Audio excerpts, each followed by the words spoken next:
You in this battle, man, I'll soon be dead. I'll glue your face to my dick so I can fuck with your head. I got metaphors coming through my pores. You probably never been in a battle before, so I hope you realize your mistake.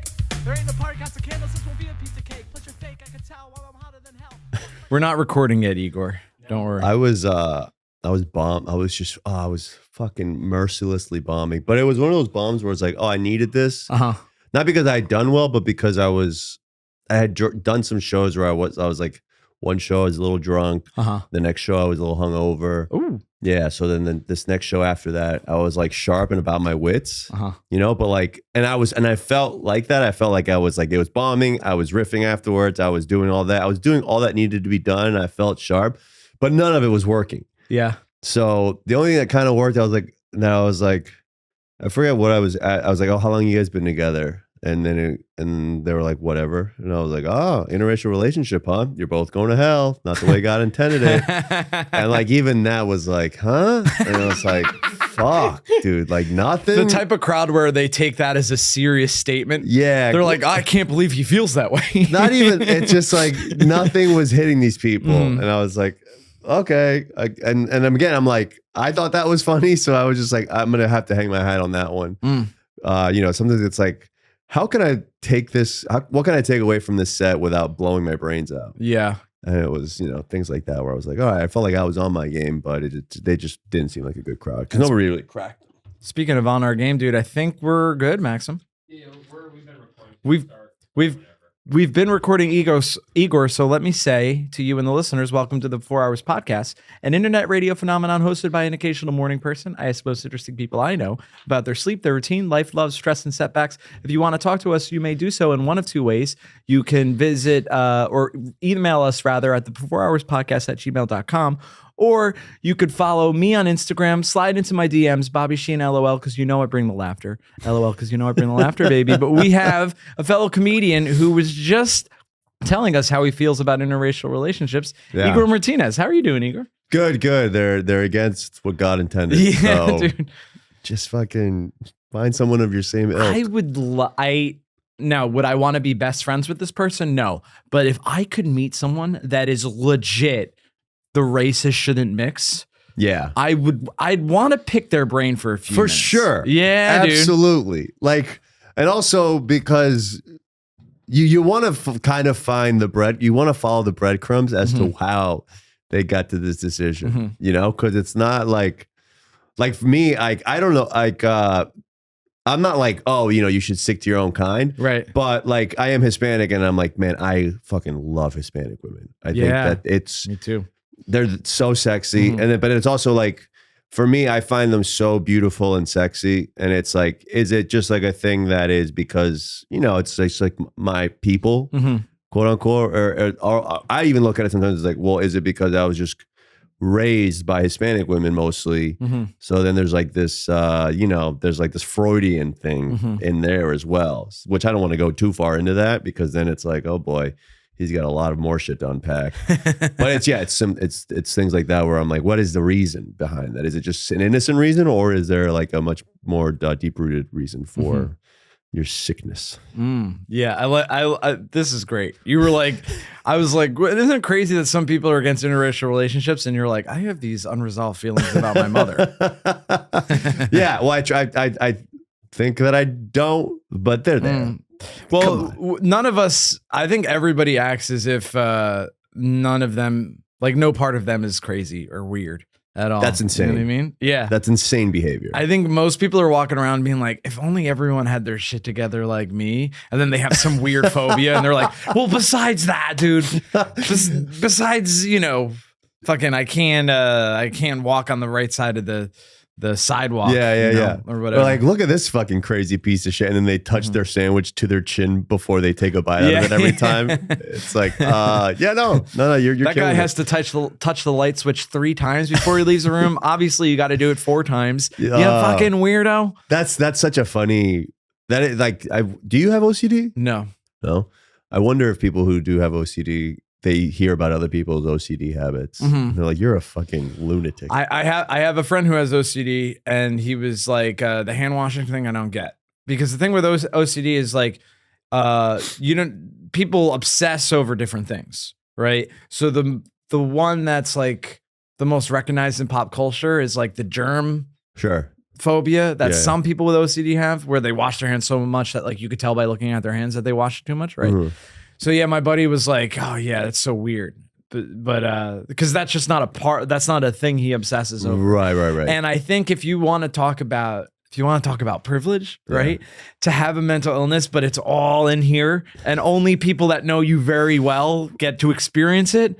That's a privilege over people where you look at them and you're like, oh, they're being crazy right now. Like they have a weird tick, or they're muttering to themselves. You know what I mean? Okay. Yeah. Because at first you said mental illness, that's up here. I'm like, Bobby, I think they're all up here.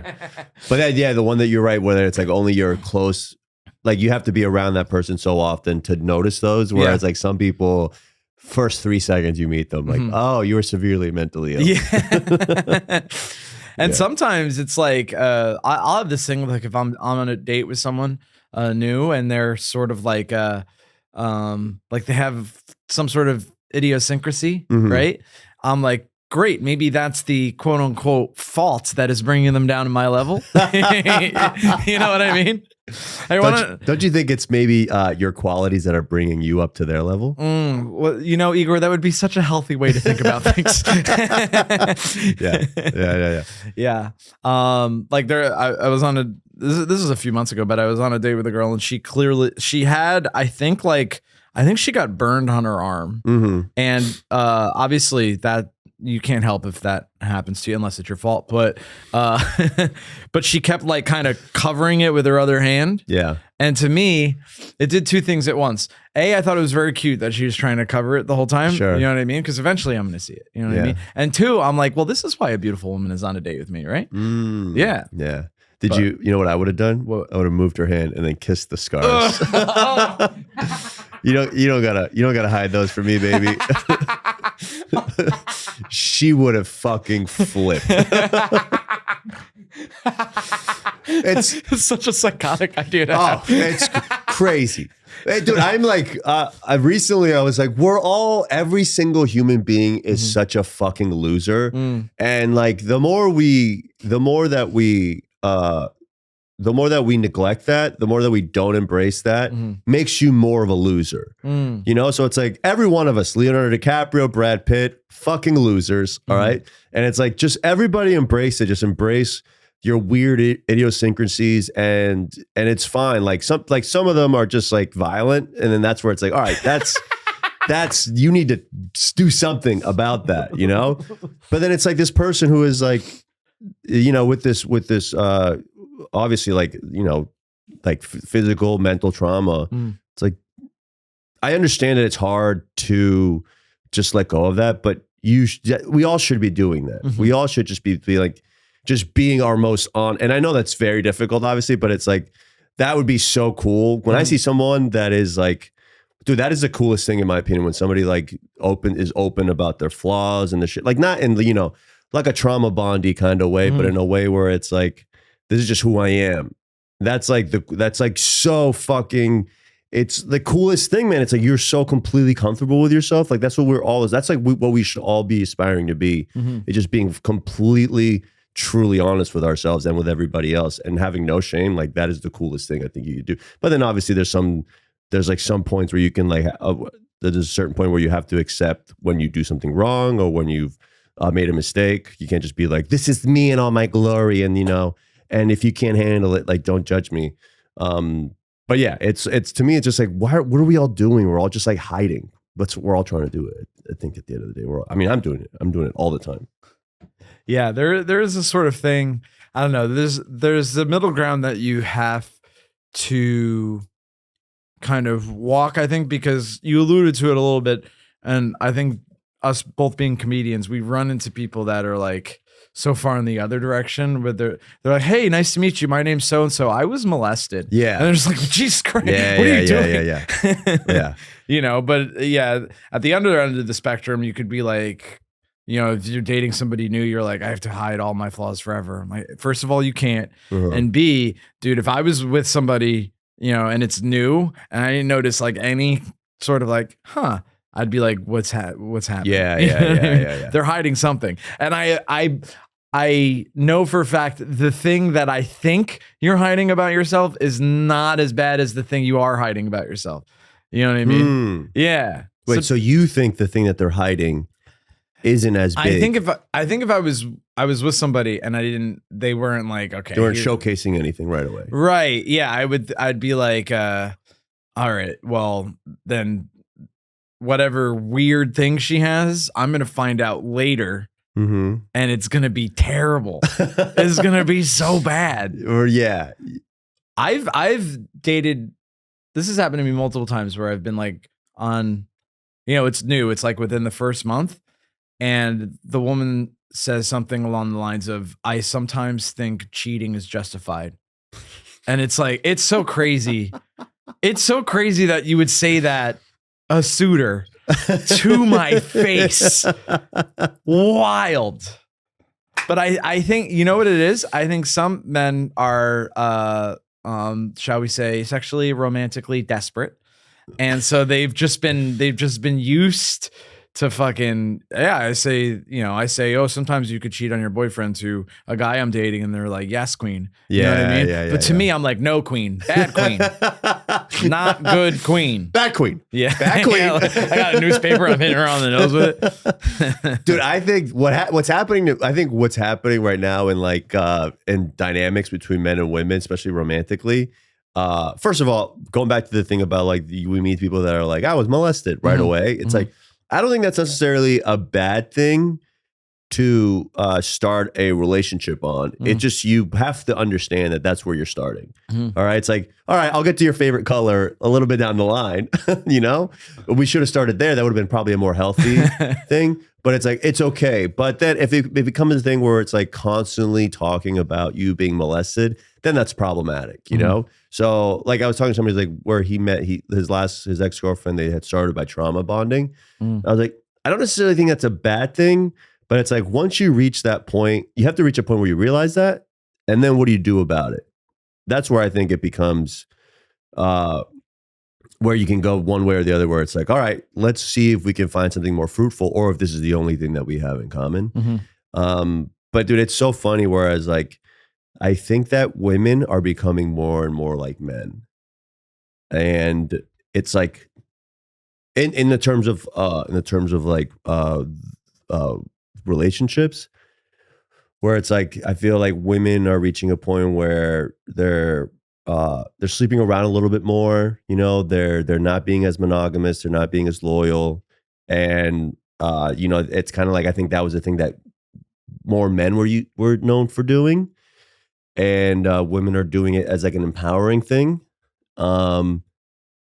Which it is, but it's also still shitty behavior, unless, again, you can find your little prince who loves being cucked and all of that. And I'm sure there's guys especially out in this there. neighborhood. Yeah. They're all over the place. It's fine. And I think maybe some guys are like, not being honest about those things. I was like, they say they're cool with that, but inside, like their ego, at the end of the day, like your ego has some power. You can't let it like rule you. But I think it does, like, it is important to understand it and to like kind of see if you're being completely used or if you're like, this like egomaniac kind of a person. But it's so interesting to me where I feel like women are finally like in the dominant position as far as relationships go. And it's hard. It's like, as a guy, it's like I think I'm very respectful of women, but it also feels like they're trying to somewhat disrespect men, like because of dating apps and stuff. Like because of their options, they realize like women have just so many options now. It's like they're just playing the field, and then they don't care about any casualties along the way. They don't care about hurting men's feelings, and I think it's just interesting. And I don't know if it's true or not, but that's just what I see. Especially because there are just in New York, it's different. There's so many beautiful women, and you just hear their stories, and then you're like, oh, you're just like a player, kind of.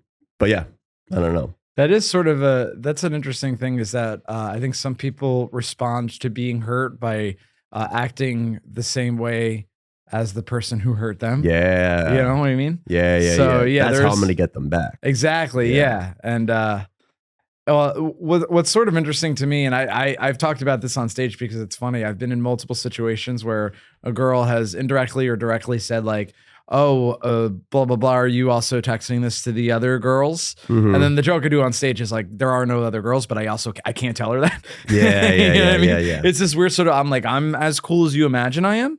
But also I'm not as much of a jerk as you imagine I am. It's this weird tightrope you have to walk. Yeah, you're very right. It's like they kind of have these impressions of like, you're a man, so you must be a piece of shit. Yeah. And it's like, no, there are some that are like pretty genuine and kind of like trying to be loyal. But I mean, we're both in our 30s, and I think the older you get, the more like the more baggage someone has. Yeah. So it is what it is to some extent. I was having a conversation with my friend because it's a friend from who I know from back home, and he was like, I have a new girlfriend, and she did this weird thing. I'm like, you kind of got to let people be weird a little time. You know what I mean? Yeah. I think that's the hard part also about being like older is you're kind of a little more set in your ways. So then these little things where you're like, I'm constantly questioning if I find a quote unquote flaw, if I'm like, is this a flaw or am I just being nitpicky? And that I don't know how to handle it because you could just do that until all of a sudden you're older and alone. Yeah. Like, oh fuck, I should have just dated the one with the fucking weird mole. Yeah. Weird mole. Fellas, if you're dating a girl with a weird mole, treat that weird mole like Igor would treat a burn. And just give it a little give it a nibble. little smooch. Give it a little smooch. To me, obviously if you're not attracted to someone, then it's not going to work. But like, yeah, little George Costanza, things like that. I try to remind myself that I'm being crazy. Yeah. You know what I mean? Yeah. And but also to me, what I have to continuously remind myself is that like respect is really important. For sure. I've had very beautiful women that were have for one reason or another demonstrated. I'm like, I don't think they have like respect for me. You know what I mean? And that's how much of an asset having good and I know women experience this too. I've listened to women comedian on stage, the things that they'll be like, it's almost like a trope at this point, like, a white woman specifically, they'll be like, I was dating this handsome guy and he's a piece of shit. And I'm like, well, damn, he must. You hear about how he treats her, and you're like, damn, he must be fucking handsome as hell, dude. Yeah, but dude, I would love to see this human being. Yeah. Oh, yeah. I mean, I fucking hate beautiful people, dude. Yeah, Marilyn Manson had a whole song about it. The Beautiful People. Yeah, great workout song. Yeah. Great work. He has one, dude. I never got like super into Marilyn Manson, but when I was a teenager and I heard that song, I'm not a slave to a God that doesn't exist. I was like, holy shit, you could say that? Yeah. You could say I'm a slave to a God. I'm not a slave to a God that doesn't exist. Yeah. Dude, I was 13 years old and first of all, I wish I could consume any media like I did when I was 13, just in a Walkman, hoping my parents don't hear me. That's so exciting. Just anxious, yeah, anxiety ridden, just like, oh god. Dude, just turning on the Marshall Mathers LP and him going, Slim Shady does not give a fuck what you think. Yeah, and I'm like, oh my God, I got to turn this down because maybe my parents can hear the curse words through the headphones of my Walkman. So exciting. Dude, I listened to that album in its entirety like when I was 27. So I had that feeling at 27. It's like, oh my God, I feel so bad for listening to this. Dude, on the way over here, it's like if I'm talking, and I hope this isn't disrespect, like mean or disrespectful in any kind of way, but it's like when I feel like when I talk to you, it's like I feel like I want to nerd out on Eminem. Yeah, dude. Because there are such few people that I feel like I can do this with. Like you, one, Nick Tolelli is Nick another Tolelli was one. on the podcast, and that's pretty much all we talked about. Yeah, dude. Dude, on this way here, I have this. So I have this playlist that I made. It's called Money Mac, named it after Mac Miller. So it's like R.I.P. and it's like sad rap, like rap-ish songs. So it's like very Mac Miller-esque. Like it's like got tempo and upbeat, but it's sad and it's inherently. And one of my favorite songs on there is the Eminem's Drug Ballad. Oh yeah. That is such a warning song. It's great. Like hearing back here, I love that song because you can just hear just the cry for help in that song. It's such a fucking beautiful, masterful song. And it's like, this is, and nobody talks about it obviously, but it's like, this is one of the reasons why I'm into it. I think it's one of the best ever. He in the first verse of that song, by the way, has it's a sneak diss towards Mark Wahlberg. Oh yeah. It's when he's drinking. Back when Mark Wahlberg is Marky Mark, Right. but when he said so you could barely hear it, but in the background when he says back when Mark Wahlberg was Marky Mark, Yeah. he whispers fucking faggot. Oh really? Yeah. Wow. It's so funny. It's like, what did Marky Mark do to you? But actually, Eminem is like a mental illness role model, dude. How he just like transformed into like this kind of straight-headed person is fantastic. He is like sobriety personified. Yeah, just being a crazy person, and now he's just like an old man with a diet beer who doesn't, smile in his photos. You know what I mean? This is the best case scenario. But kind of, yeah. This could have really ended at like it was kind of going down a path where he was going to die. And if he died in 2007 when he overdosed, I don't have to tell the listeners the year he overdosed. They already know. But yeah, who doesn't? Who doesn't, dude? But I think really, worse than 9/11, in my opinion. 2007. I remember where I was. Yeah, yeah. So was I. Were you in New York City for 9/11? No. No, where are you from? I grew up in South Florida. Oh, okay. Yeah, so my family moved there from Venezuela when I was 6, and then my family's still in South Florida. For Venezuela, and I know this from watching your stand-up, is that you moved to the United States at 6 years old and you spoke no English. Zero English. Do you ESL alumni? Oh yeah, in the flesh. Do you remember that time period? Yeah, a little bit. What was it like? That must have been crazy. Yeah. I mean, so like my first big memory was, so we moved because we got robbed.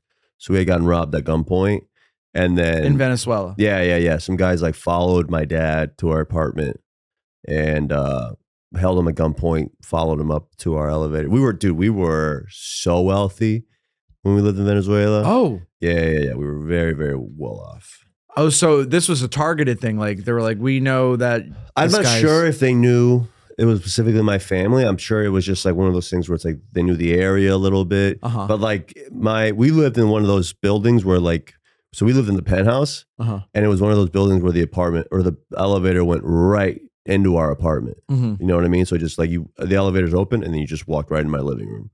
So it was that kind of penthouse. Oh, geez. 2-story penthouse apartment, had a balcony bar overseeing huge balcony. And then they just I think they just found my dad. Found out like a couple years ago that the people who did it were police officers. My mom told me, yeah. And then, that all happened. And then my mom, like, again, when we were talking about this, when my mom had told me that it was police officers, was when she told me, she goes like, yeah, I couldn't sleep. I couldn't sleep for months. And I was like, oh yeah, of course. Like, just had this horrible thing happen to you. And it took me, and like, that never responded in my brain. Also, I was 6. I was so little that like, dude, if anything traumatic happens to you like that, like getting molested is obviously a whole different thing, but like that, it's so much better that I was younger because you don't process the danger like you would if you had just had more life experience. So I think I was pretty calm, fairly calm. Because I was in the elevator, some guy was like holding a gun to me, and then like just like talking to me about like he was trying to calm me down, like talking about cartoons and candy and stuff. And I remember feeling how nervous he was. That's what I could tell how nervous this guy was. And it made me think like now in retrospect, I was like, that's probably like the bitch of the group, like he was the one that like had the car. It's like, dude, we need your car. It's like, let's do, and then he was like, he's also tasked with guarding the kid. But then, so like and then I think my aunt had already moved to Florida because that's who we stayed with for the first couple of months, maybe. So then, yeah, but I remember we were talking in the bathroom while we were sharing the same urinal was, one of the first things I got into, man, was like, it's so like when you first move to America, it's like, which part of the culture are you going to grasp onto, And I watched a lot of, do you remember UPN? No. The channel? So like my first experience of any American culture was like all black television. I was watching like Martin a lot. okay, yeah. The Jamie Foxx show, Uh-huh. the Wayans brothers. Mhm. Just that's all I was watching nonstop. And then so it's so funny that and then like hip hop came along into my life, and that's what I latched onto first as far as music goes. But yeah, it's when you're a kid, it's like I do remember the first day. The first two big highlights of my first day of school was I took a bite out of a hot dog from the cafeteria, put it down. I was like, I will never eat this lunch ever again. Never ate school lunch ever again. And then nobody came to pick me up. I was just like waiting for somebody to pick me up. And then I kind of, I just found my way home. It was just like walking aimlessly through Key Biscayne, Florida. And then eventually got back to my apartment. And my mom was like, where have you been? I was like, nobody picked me up. And she was like, oh, do you want dinner? I'm like, yeah, I'll take dinner. Yeah. But yeah, and it was just like, acclimating to the culture. Played soccer. First game, soccer, we lost 4-3. Daddy scored all 3 goals. Oh, hell That's yeah. a big moment. That's how you were able to stay in America. They were like, we got this Venezuelan Yeah. kid on our soccer team. Yeah. And then didn't score a goal for the rest of the year. Oh, no. Yeah. Don't feel bad, dude. I played soccer as a little boy, football for our international listeners. And I got 3 less goals than you have Wow. in my career. Dude, I was so, and the listeners already know this, but I was so unathletic as a kid. Yeah. And my parents put me in everything because they were like, he has to be good at something. You know what I mean? And every sport I played, Mm-hmm. it was put him in for the least amount of time possible. Oh, no. Yeah. And when I played Little League Baseball, I played right field, right? And obviously the outfield, especially in Little League, the ball's not being hit there very often. Yeah. And if you're in the right field, only a left-handed batter is going to hit towards you, right? Well, this is how bad I was, how desperate they were for me not to have a ball hit to me, is that when a left-handed batter would come up to the plate, I would have to switch with the kid in left field. And as a little boy, I had no idea. I'm like, there's some strategic reason for this, but I don't understand it. And then as an adult, I just had a moment. I was like, oh, wait, No. what the fuck? And to me, I'm like, what? How old were you? What's Little League? It was definitely before I went to Catholic school, and I started going to Catholic school in 7th grade. So it was definitely like, before that. I was a little boy, definitely like 8 to 10? something like that. Yeah. Mm-hmm. Like, just let us play, dude. Who cares who wins? How good is do you have unless the other fucking guy was Bryce Harper? Yeah. Then no, it's like nobody's that much better than you at that age for them to be like, nah, we cannot risk a ball going near this kid. The only It was probably redheaded hate crime. I think so, dude. Anti-gingerism. Mm-hmm. I do. Okay, so I didn't come up with this theory. I read it on Reddit, but I think that it is accurate. Good source. Yes. It's right below 8chan in terms of where you should get your news from. But it was basically, the sentiment was, if you're a redhead, it's an intensifier. So if you're an attractive person and you have red hair, you become even more attractive. Sure. But if you are, shall I say, unique looking, I'm going to say unique looking. If you're unique looking and you have red hair, it makes you look more unique looking. You know what I mean? And I've experienced, because the amount of times I've heard people describe me as the short redhead. Yeah. I'm not that short. I'm 5'6". It's one standard deviation below the mean, which is probably the shortest thing you could possibly say. Yeah. Is that you've looked up how many standard deviations below the mean it is. Yeah. But like, I think if I had your hair and skin, Igor, and I was 5'6", people would pick up on it less. Yeah. You know what I mean? But because being a redhead is an intensifier, like, okay. And you know what I think is the most intensifying thing about you for me? What? Is your sideburns. Oh yeah, these are new. Yeah. These are pretty new. Oh, dude, it drives me crazy. This is how much I like you, Bobby, is that I hate your sideburns. Yes. I don't know why, dude. Something about burns just going a little too long.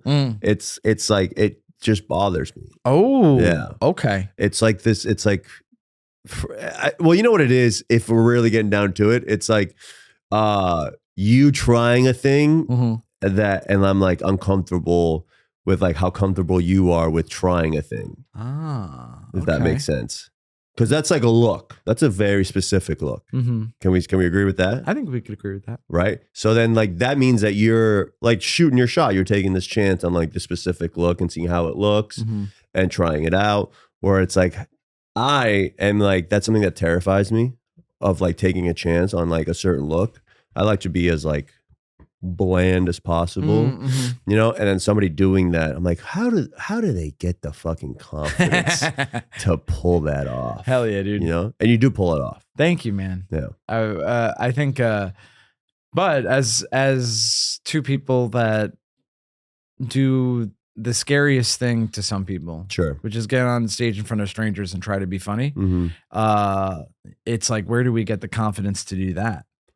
You know what I mean? Yeah, I don't think of it as confidence. That's where Okay. I don't think of it as that like that at all. I think of it kind of like I look at it like language. Like comedy is your language, you know, especially like you, where it's like every time I talk to you, there's always like most people, even in conversation like this, it's like we try to go, if there's an immediate point, you could be talking about the darkest thing ever, and it's like, when can Wesley Pipes. Oh, you know what? Wesley Snipes. Yeah. You know what my brain just did? Because Wesley Pipes from Half Baked. Oh, I thought Wesley Pipes was a porn star. Oh, that might be the case as well. Yeah. I don't follow male porn stars that closely, but you could be right. Yeah. Well, I thought that maybe, that Wesley Snipes was just so out of the zeitgeist that Wesley Pipes had taken over. Move over, Wesley Snipes. King Kong ain't got shit on me. And King Kong is another porn star. Dude, if there's, oh my God, I would love to see that Reddit thread where it's like, fucking Mandingo isn't as good as Wesley Pipes. Yeah, Like, you're out of your fucking mind. I liked his earlier stuff, but when he wanted it more. right. His work now is derivative. But yeah, I think like we're just people that we just kind of have that in us, you know, where it's just like a language. It's like we have to do this. We have to kind of communicate in a form where it's like we're constantly cutting tension with humor. We're just using humor all the time. Because sometimes it's like you see people that go on stage and then they're like, oh, that's not a comic. That's just somebody who wants attention. You know, sometimes you see that person, and then sometimes you see a person where they have a great set and they come off and like, yeah, but that fucking one new joke didn't work, or that new tag. And it's like, yeah, because you're worried about the craft of it. You're worried about the actual humor. You're worried about you know, it's like, it's not about the response. It's about the process and the craft. And like, that's what I think separates like some people from comics, from like people that are up there that are just craving attention. And it's like, cause dude, I mean, most comics, I mean, you can correct me if I'm wrong, but it's like, I don't consider them to be like confident human beings. Yeah. So it's like for them to be like, that's why they got in, is because like people should listen to what I have to say. It's like, no, it's like, I have to do this. Like I have to try this out. And then it becomes like a drug where you're like, oh no, I just have to keep thinking of things and keep trying them out and keep seeing if they work. Yeah, it's interesting to me. I think there's a new wave of people that are not necessarily joke oriented, but they are basically like, I would like people to look at me For sure. and I run into them at open mics. Yeah. And The ones filming their open mic sets. yikes, dude, terrible, Yeah. terrible, dude. Yeah. And I don't know. It just seems to be a thing that some people think they have to do. There used to be this guy, he's since quit, but I've seen him tell this quote unquote joke even at shows where he would be like, I don't have to do this. I'm a lawyer. Yeah. And everybody would be like looking at him like, I don't know. So far into the culture of the open mic scene in New York that you say I'm a comedian self-deprecatingly. Yeah. Whereas like most people are like, that's actually like pretty cool. Yeah, it's a cool thing. Yeah. I think I've gotten to a point where I'm like way more comfortable telling jokes in front of people than in front of comics because they see everything in there, you know. Right. And it's easier. It's somewhat easier with telling jokes like open mics in front of comics because they're just expecting you to do material. Yeah. You know, so you can just jump right into it and they don't need the transitions. They don't need all that. Whereas like normal people, they kind of, they kind of need to be a little bit more, you know, walk them, you know, hold their hand and walk them through it all. Yeah. But yeah, comedy's fucking, it's weird, man. It is weird, but it is very fun. And Yeah, it's the best. It's like the act of like that, the 10 minutes you have on stage is the most fun. And then the fucking things you got to deal before and afterwards. In order to get those 10 minutes. I did a bad show recently and I had no feeling about it whatsoever. And that's how I think like the thing I'm doing is the thing I'm supposed to be doing. Because the guy that ran the show was like, I'm so sorry that like almost nobody is here. I'm like, that's okay, doggy. Like, Yeah. It's okay. I would have, if I knew it was going to be this bad ahead of time, I still would have come. Sure. You know what I mean? Yeah. There's a bunch of those where they're like, yeah, there's like, it's also like, it's summertime. It's not a great time for comedy. It's cool, man. You know, it's not a great time to be a redhead either, dude. I've been putting on sunscreen every 2 hours. Yo, what do you use? Okay, so my skincare routine. Yes. It's because I used to use just any old sunscreen, but the thing about like old, like the cheapest sunscreen you could get, and I am the type of person that in most scenarios buys the cheapest thing. Sure. But sunscreen, if you buy cheap sunscreen, it feels greasy. Yes. And also, for whatever reason, I've noticed that if I'm using cheap sunscreen, I have like dirt under my fingernails like almost immediately. There's something about the cheap sunscreen that like brings out the dirt in your pores. Yeah. So if you like scratch your arm, all of a sudden your fingernails are all dirty. Yeah. I hate having dirty fingernails. So I splurge and I buy a $15 bottle of Neutrogena. Ooh. Yeah, spray sunscreen. or no, I gotta do, you know what? Because if I do the spray, I have this thing of like, did I get all of it? Did I get every part of my face? Yeah. You know what I mean? All right. Another question. Okay. You put it on before you go out. Yeah, 15 minutes before I go out. I try to time it that way because they say it takes 15 minutes to absorb. Okay, yeah. Because then if you just walk right out, then you just start sweating. Yeah. And you just start sweating all that shit off your face. That's true too. Fuck. Yeah. Oh, dude. But I don't think you have to worry as much. My thing is like I've to my detriment, have had a baby face my whole life. Yeah. Which is not great. You Why? know, everybody wants You to look young, fucking but if you're but if you bitch. are 20 years old and you look 15, a woman will not have sex with you. They won't do it because it's weird to them.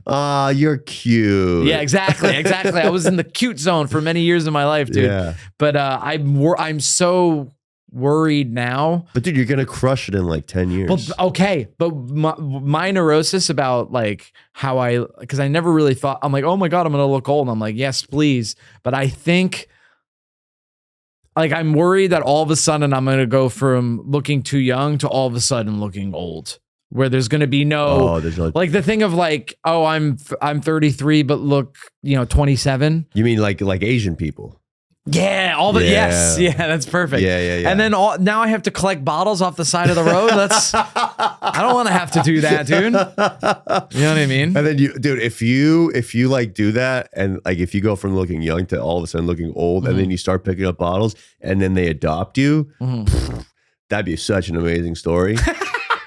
Because they don't adopt nobody. They don't take nobody in. But they took this fucking redheaded guy in. Crazy. Dude, that's documentary shit. And then, dude, what if you speak like full-blown fluent Mandarin? Ooh, like Ben Frank, dude. Yeah. Yeah. Or like even the dialect, all the other fucking Asian people are like, ooh, look at him. Yeah. Yeah. I did. There are those videos online of like, I'm a white guy, but I learned another culture's language, and everyone's like, I can't believe this happened. Yeah. He's like, I speak Mandarin. And then they go into a restaurant and they order a Mandarin. And what's funny is like the people around them, like the Chinese people around them, are usually like if this is in an American city and a white guy's like speaking fluent Mandarin, they usually do look around being like, that is cool. Sure. No white people do that. You know what I mean? Yeah. But what's funny sometimes is the person working there is like, I'm busy. Can you just, I speak English better than you speak Mandarin. Can you just order? Stop trying to make content right now. It's also that too. It's like, yeah, I lived in China for 20 years and look at me. Yeah, Ooh, why don't I get a video? Yeah. That's so funny. That is, the dynamics of that is, yeah, if you an Asian person move to America and you learn English, everyone's like, yep, that's what you're supposed to do. Yeah. No one's like, that's also incredible. And it is, you know. I don't know. Then they should, they go back to China and they start talking English. Nobody's gonna be like, yeah, shut up. Yeah. What the fuck you doing? That's like, we're in a place culturally where we're talking about different privileges, like what privileges do people have? Dude, being a native English speaker or learning when you were 6 years old is like such a privilege. Yeah. Because you could literally, you can go to any major city in the world and they're like, we have someone that can help you. Yeah. You know, or we'll be very apologetic that we can't help you. You know what I mean? Whereas if I spoke Vietnamese and went to Spain, literally everybody would be like, you're gonna have to get really good at pantomiming, dude. Sorry. Yeah. You know what I mean? Fucked. You're a big history guy. Why do you think that is? Why do you think that English is such a prevalent language all across I think world? it's two reasons. One is the British, they did do a lot of colonialism. Nice. They did. Nice. Dude, I constantly forget how much they colonized. Dude. And then I remember like, oh yeah, that's pretty impressive. Also really bad, but like, come on, you know? But yeah, okay. So that's reason number one. And I think the second reason is, well, the U.S., it's related because the U.S. speaks English because it was a British colony. Right. But then we won World War II. And I think that was the final push to being like, Was it America? Yes. It's funny. I got into an argument with a woman from Kazakhstan about this, and then we did not have sex. But damn. Because how close were you to having sex? I don't know, but I was this is the thing. Was it like 50-50? I think maybe if I was willing to be like, oh yes, the Soviet Union did win the war, then it would have happened. I think there's a possibility. Better but here's the thing about getting older, dude. I was like, what am I gonna have a relationship with this woman? But then, based on these lies. Well, I mean, the Soviet Union won World War II is that idea to me is so annoying that I would hate to have to live with that for the duration of the relationship. Right. You know what I mean? Because they were definitely helpful in the European theater. So who was it? Who was it? It was America, Soviet Union. Definitely not Italy, Japan, or Germany. I guess France, England. And was that it? We're gonna have to pull up the Wikipedia page for World War II. What do you mean? Aren't you like a big history guy? I don't know. I mean, you name the main ones. I guess yeah. Ireland was neutral, and the president of Ireland or prime minister or whatever they have, when Hitler died, sent condolences to Germany. So sorry about your boy Hitler dying. Yeah. Crazy, right? Wow. Because Ireland was neutral the whole time, which is very funny to me because it's like clearly like so few wars have good guy, bad guy, like Star Wars, the Empire, but like that one, I mean, come on. And for Ireland to be like, well, they did colonize us. I'm like, you have to let it go, dude. It's the literal Nazis, And they're like, I'm going to see how this one plays out. Yeah. Yeah. Okay. Yeah. Okay. I see. Yeah, I mean, but I will say, okay, so because I had this argument with this girl from Kazakhstan, and Kazakhstan is like one of the countries that simps for Russia the most. Like even like with the Ukrainian war, Kazakhstan, like it's like next to Belarus, after Belarus, Kazakhstan is like number 2 in terms of simping for Russia.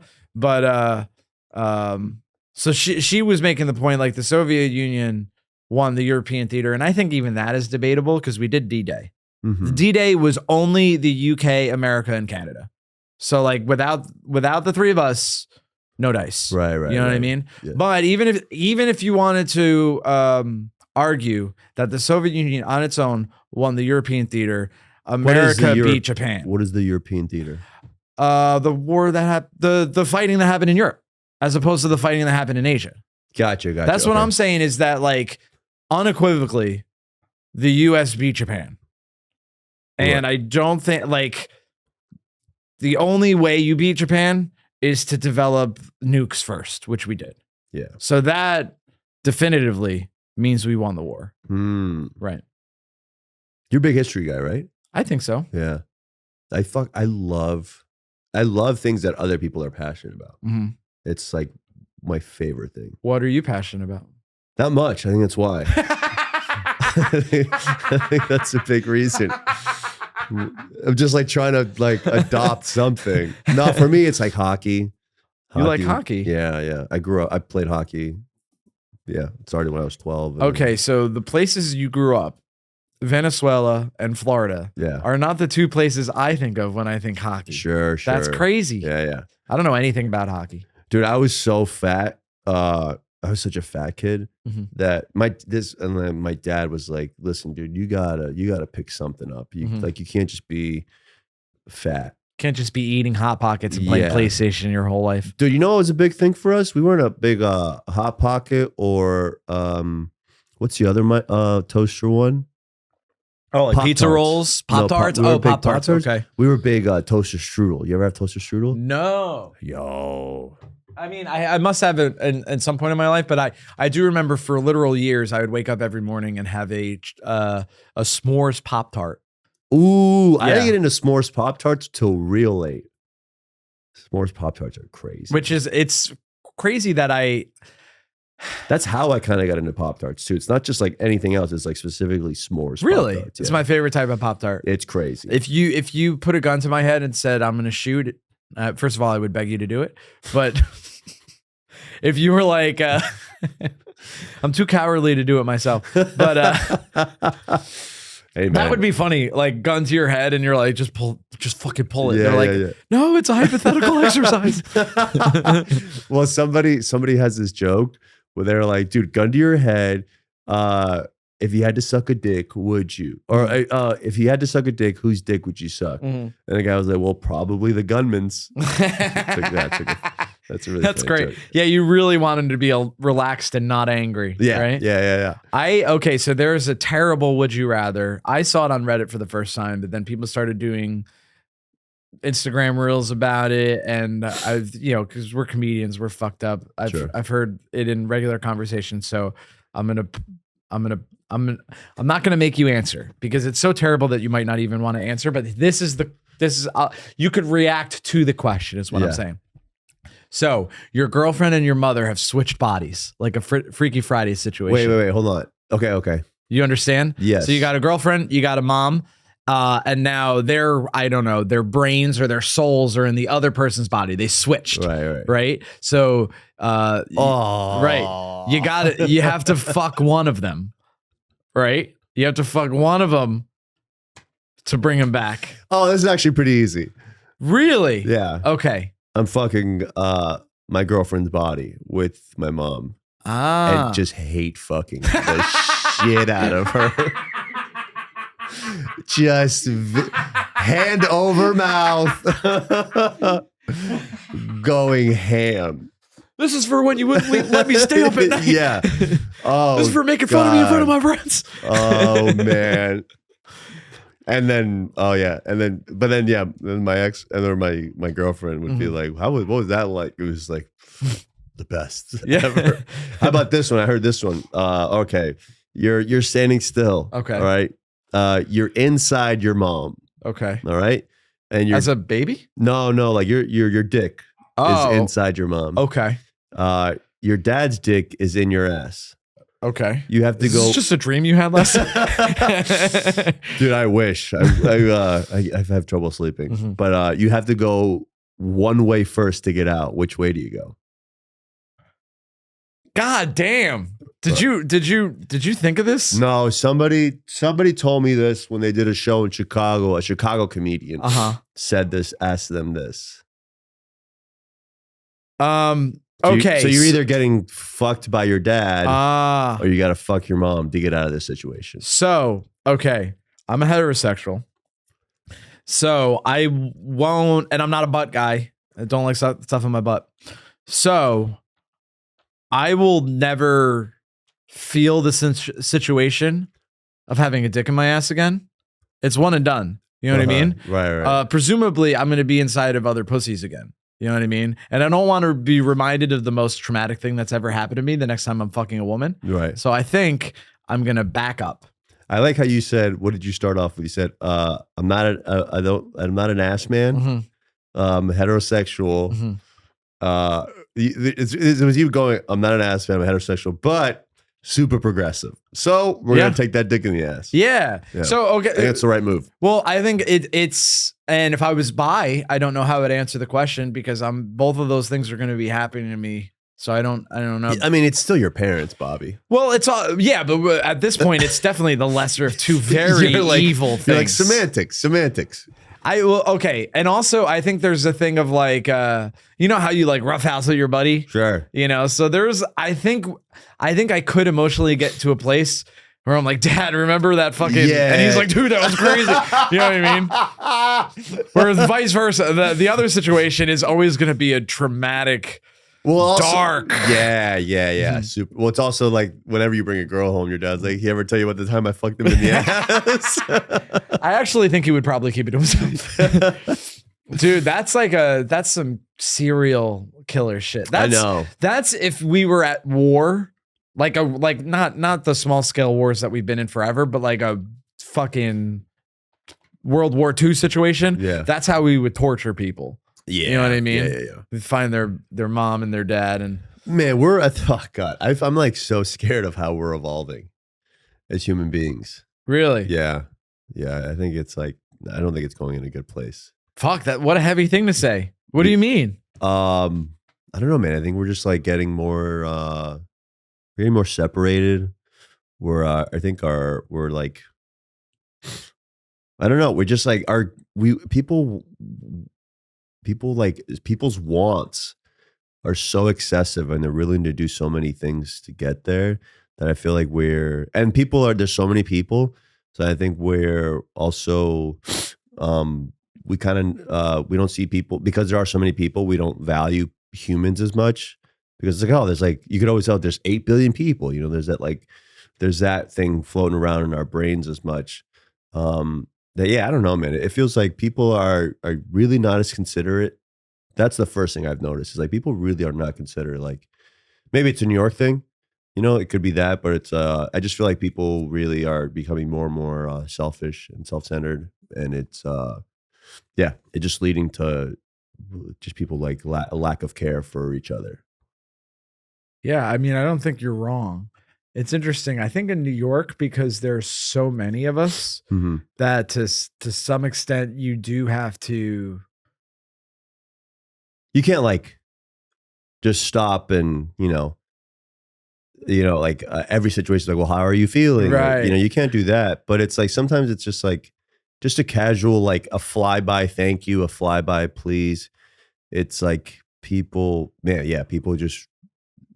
It's just what's about them. At no point are they like, oh, maybe there's like other people in this scenario where I like yelled at them, you know? What's fascinating to me, and I don't know if it's because I'm getting more sensitive to it as I get older, like if I'm just getting more cranky and curmudgeonly as I age, or if it's actually happening with a greater frequency. But people that play music or TikTok videos on their phones in the subway. Sure.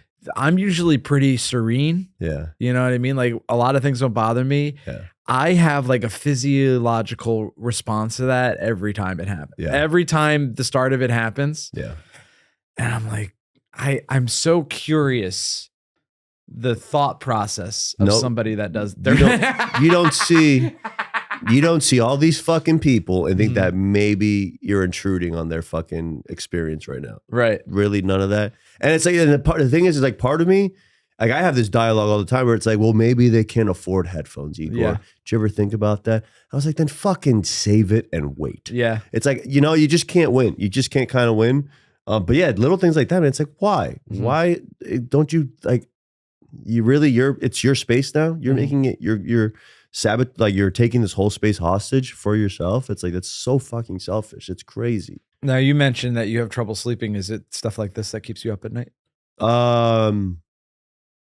It's just like, I don't know. I think it's like just with comedy, it's like your brain's constantly going, you're constantly trying to pick apart like scenarios and see what's the funniest thing in that. It's just like your brain's constantly working, and it just won't stop. I'll usually do like 3 to 4 hours of just like deep sleep, and then I'll wake up and then I'll toss and turn And then I'll be looking at the clock. It's like, oh, I got 2 hours. I got an hour and a half. I got 1 hour. Oh, it's the worst. Yeah, man. I just can't maintain that deep sleep. Recently, I've had to like switch positions. So there's like a probationary period where I have to go into work every day.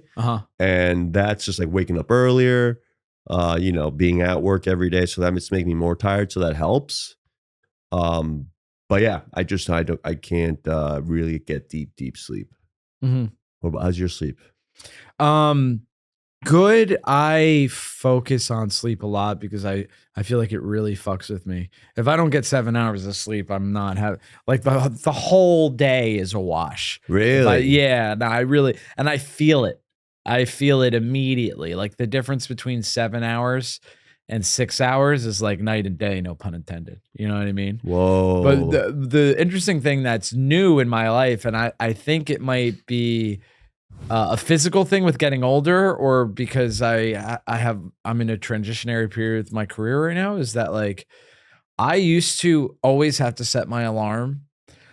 Otherwise, I would sleep for, I'm not exaggerating, 11, 12, 13 hours. Wow. Like I would, that's deep just, sleep? Like you're asleep the whole time? I'm not even getting up to pee. Whoa. You know what I mean? Yeah. And so and like as a young adult, I realized I'm like, okay, if I don't have work on Saturday, I still have to wake up at like, I don't know, 9:30. Yeah. Because if I sleep till 11:30, then I'm not falling asleep. So that night. Yeah. But what's new is that sometimes I get 9 hours, but a lot of the times I wake up after 7 or 8. And that's a new thing. And I don't know if it's because I'm just older or because I haven't had a day job in a while. I'm focusing on comedy, but which is nice. And I'm very privileged that I get to do that. But also, now I'm not like, oh, well, I only think about work when I'm at work. I'm thinking about, work as in comedy all the time.